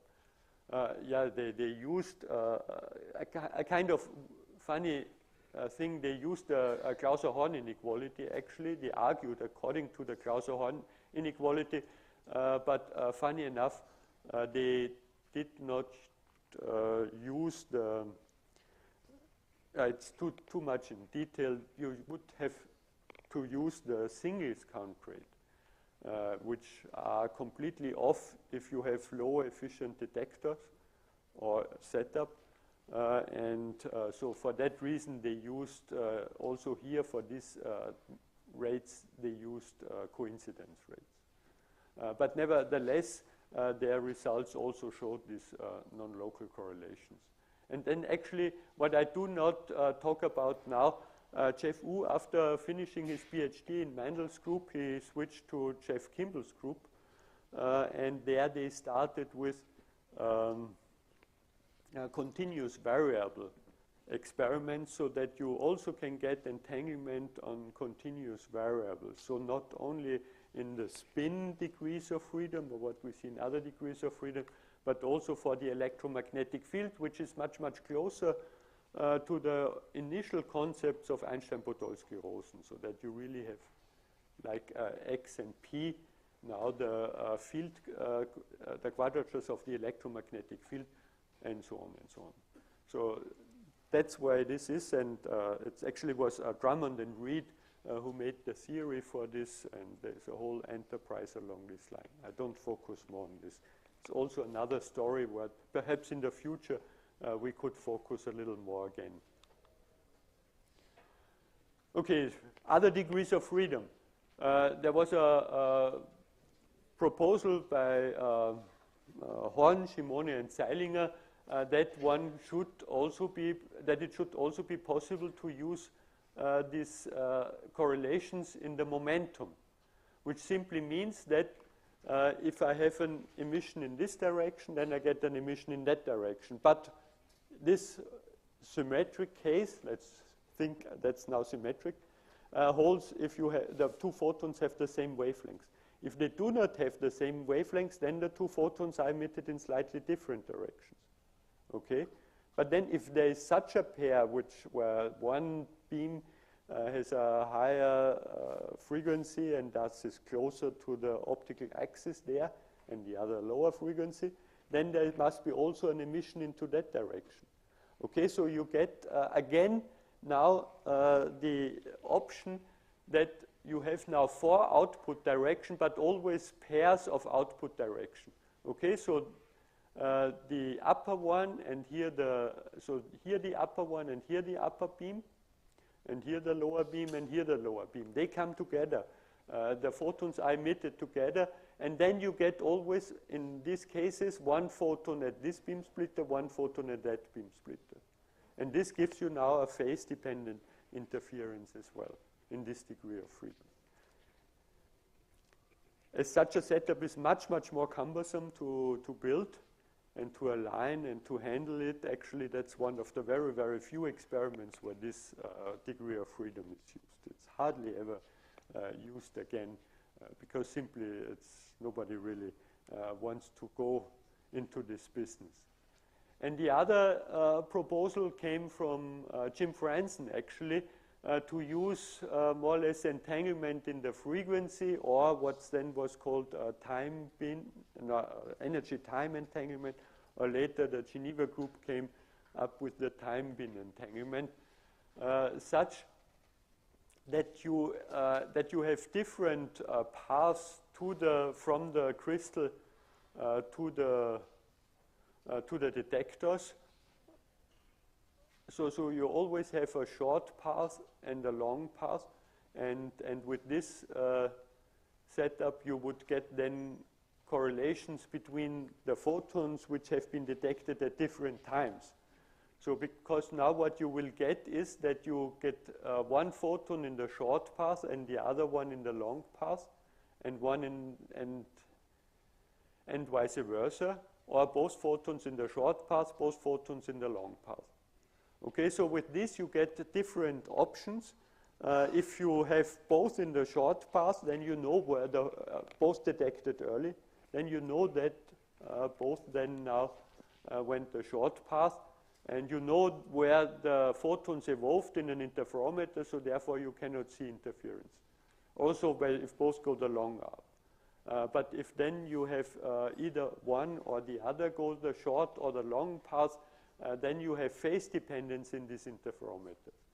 I show you these these experiments. They all have been made. So again, in Mandel's group, then in Ray Chow's group, the first experiment by Paul Kwiat, and then in a group in Frankfurt, Martinsen, with Jürgen Brendel.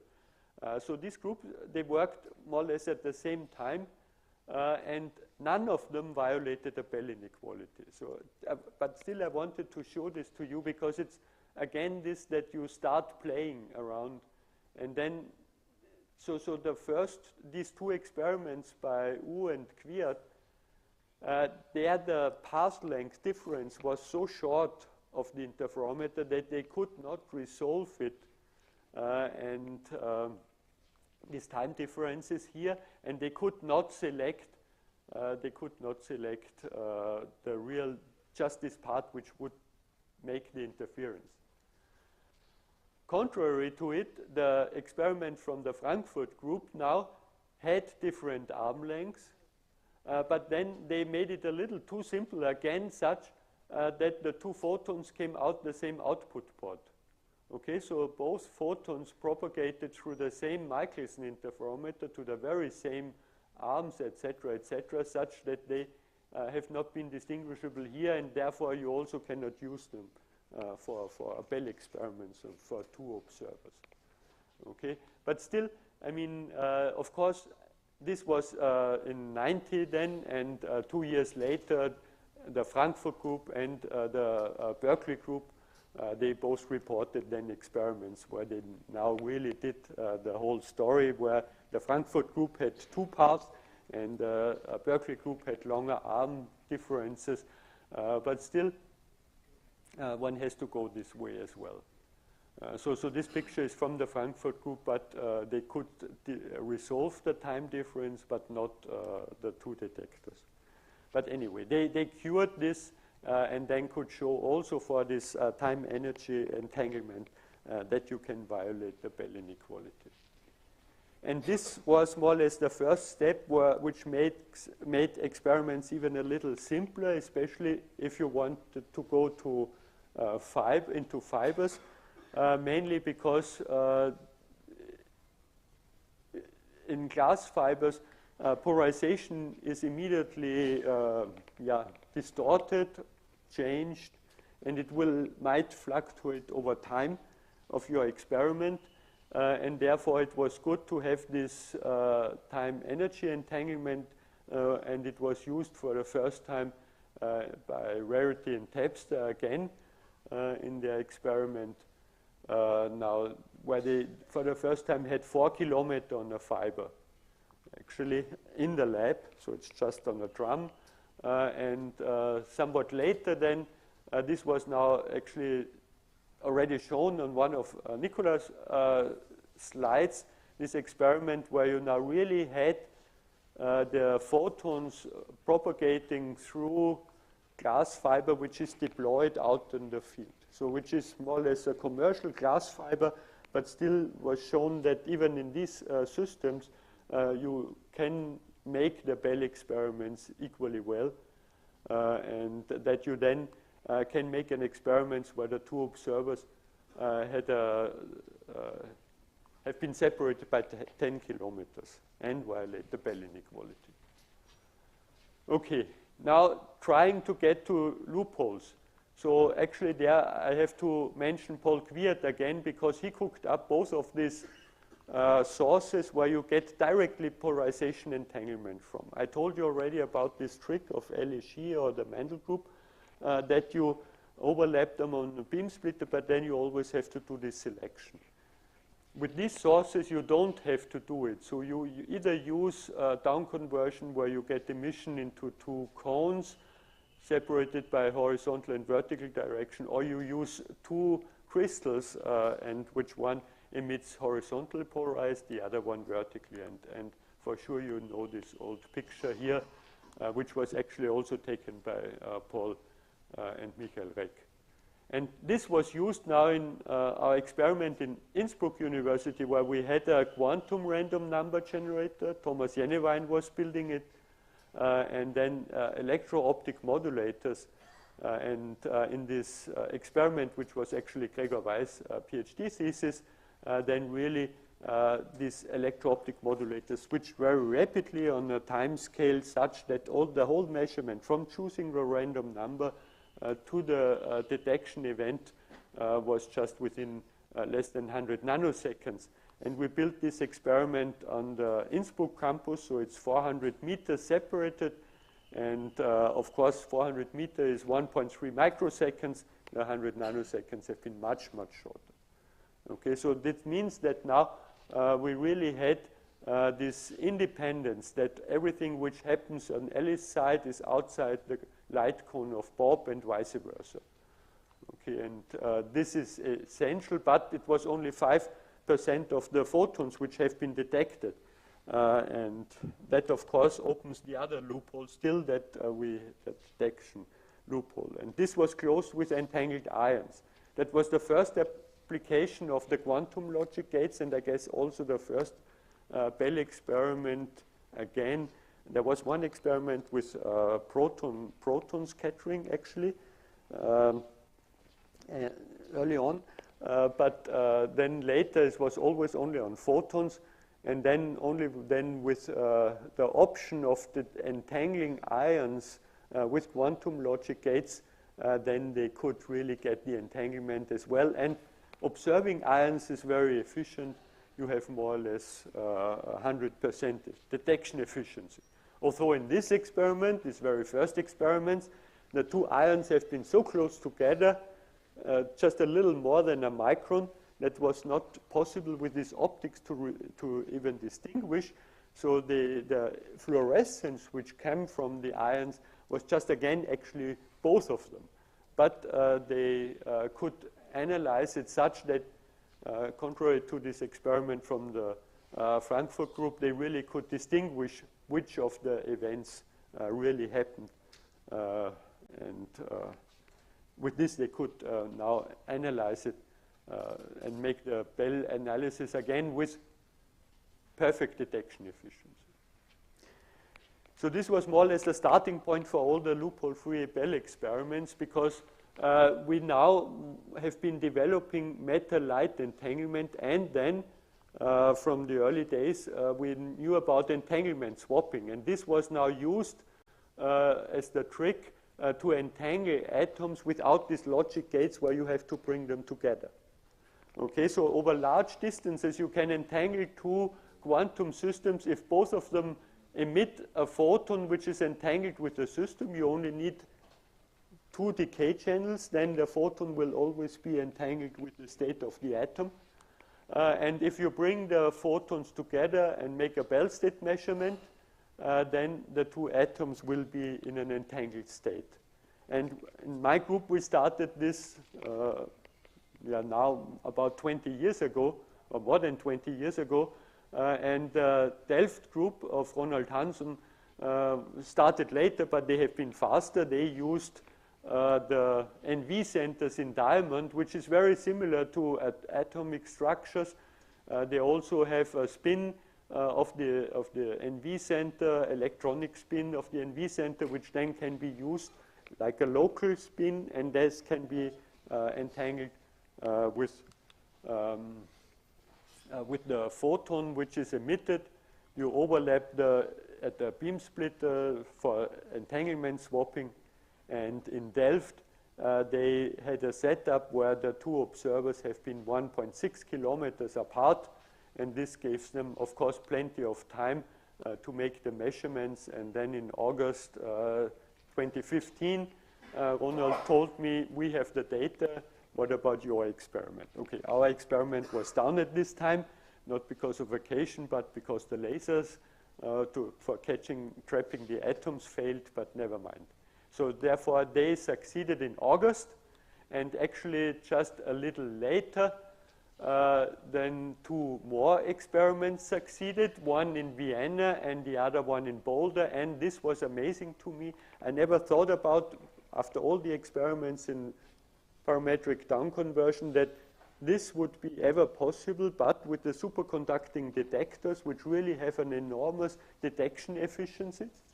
And then also by the time when we learned that collinear emitted photons here or in this source in Boulder really can be captured very efficiently. And with all these developments, then the two groups could make these experiments. Actually, then also one has to say there was also input by Eberhard again, that he showed that you can go to a much lower detection efficiency, 2/3 for the pair, than if you have an asymmetric entangled state. So it's not a maximally entangled state, just an asymmetric entangled state, but this gives you an advantage then in the arguments of the detection efficiency. This is not an advertisement for your next vacation in Vienna. This is actually was the site where the Vienna group in the basement, put up their experiment. So Anton always said they did not have such a long basement corridor at the university, and then he had good contacts to somebody at this Hofburg. That is more or less how do you call this downtown palace of the emperor, of the Austrian emperor those days. Then that you really could, that he could get the place in these labs. And the Boulder group made it in there. They had actually much bigger distance here but they had an incredibly efficient and high-quality source, and therefore they even could go to a little longer distance. Okay, I have to hurry up.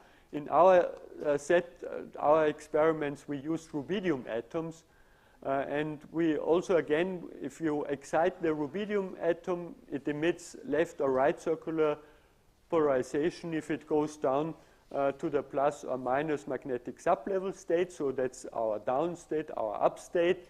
And you can trap a single atom in an optical dipole trap and hold it for quite a while, and then make your manipulation. So you can really operate with single atoms, relatively easy, actually, and then you collect the light. So here we again have the disadvantage that the 2 photons here will be emitted into 4 pi. The efficiency is not really very high, but never mind. At the end of the day, it succeeds. The detection here then is done by ionization of the atom, state-dependent ionization, and if you make the state-dependent ionization, you then get you can detect the ion and the electron very efficiently. Within about 1 microsecond, so these 400 meters where we had our lab separated are just enough to make the violation. And also, again, these violations are strong enough in all these experiments such that the hypothesis that local hidden variable theories are correct are down by 10 orders of magnitude. And actually very recently now, the Zurich group, after also quite a while trying it, of Andreas Wallraffen, succeeded. They have quite a crazy setup as well. They are using superconducting qubits. So this is here, actually, you just see the edge of one of the cryostat, and 30 meters away, you have another cryostat with another superconducting qubit. And actually here, it's not entanglement swapping what they use, but rather that a microwave photon is emitted from one superconducting qubit and absorbed by the other one. Okay, and then they get the entanglement between them. They can detect very rapidly again as well, such that now the distance of 30 meters is just good enough. So it takes them about this 100 nanoseconds, but this is just the 30 meters. And therefore, they can now make it. And they have an incredible violation now. It's not very strong, not very much above 2, which is the limit for this S parameter, but then with a very high significance. And I guess for them, this p-value for testing is down by 10 to the minus 100 now. So whoever believes in hidden variables now has to find other loopholes. Just a second, it's now the freedom of choice, which is still under discussion, and this was tackled in 2 experiments, actually. One in the Jan Wei-Pan's group in Shanghai, where you really try to get to feed your random number generator with light which comes from distant stars. Otherwise, this experiment was loophole-free, so also fast analyzers, very efficient detectors. But then they used the light to trigger the random numbers locally. So one can argue now about how old this randomness was. They say it's about 100 years at least, or the stars are 500 years and 100 light years away. But then it simply triggers only here the detector at the end. What I like very much was a proposal by MIT group of Kaiser to use the colors of photons emitted. Because the color really was more or less decided already really at the emission, I would say. And it's decided there. It's already almost like, I don't know whether we want to call it a classical variable already or not. But it was decided really long time ago. And the Vienna group made experiments on Canary Island, La Palma. There they had access to 2 really big telescopes which even could observe quasars which have been billions of light years away. And so these two experiments together, or making really these old random numbers from the colors of the photons here together, that would be, I guess, good fun for the next time. And so what the future is, I guess we really have to bring Bell experiments to all the student labs. I guess it should be our duty that all universities are equipped such that all students have the chance to make Bell experiments, perhaps then really not only with filters, but with two detector outputs. Not efficient, but they should do it. I mean, I guess that's even one task. There are even now commercial systems available, but I mean, the experiments are simple enough. And who wants to see it? Morgan Mitchell, who actually also brought my attention to Kai's experiments. Morgan Mitchell has a nice paper on it to show how to make your such an experiment simple. Then there are alternative tests, what I did not mention. I mentioned already somehow continuous variables, but then there are these all versus nothing tests like GHZ test, Hardy test. So what do we more learn from those tests? Do we learn more from those tests? And then, of course, all the ideas, what Nicolas already showed, that about the signaling. All this, what about how fast can it be if we accept that there should be something which would be faster than light? I guess for all the young peoples, there's still a lot to do. Thank you.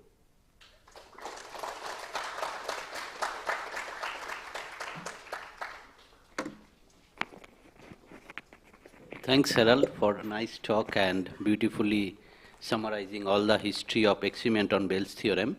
So it is now time for a tea break, and we will meet here sharp 11:30, and we will have then the discussion session, and you can ask your question, discussion during that time. Wait. I request Ritesh to make some announcements. Yeah, there will be coffee here, and because of the coffee being very short period, we decided that the registration, those of you who haven't done, will do it at lunchtime. Let's use this time for coffee, and those who want to have some questions or want to make some comment, please give your names to me so that I can pass it on to the session chair, and there are the two